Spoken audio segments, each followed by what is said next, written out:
Искам да ми развиеш съчинение на тема приятелите преди всичко. Първо, съчинение не мога да ти развия в този момент. Приятелите преди всичко. Не знам, според моята логика, приятелите... Не знам. Добре, почваме на чисто. Втори дъбъл. Приятелите преди всичко.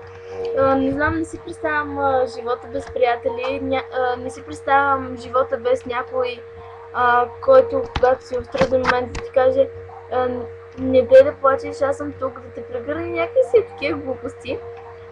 Страшна логика. Друго... Чакай. Искам да развия съчинение, да имам приятели преди всичко. Руса съм. Не знам, за мен приятелството е много важно. Разчитам на точно 4 човека, които са ми приятели, не са на семейство. Разчитам на Евелина Танева, Стефка Стефанова, на Елена и на Ивета Кастрева. Ивка не я познавам много.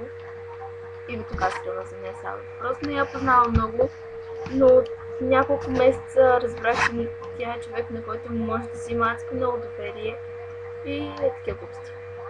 Край.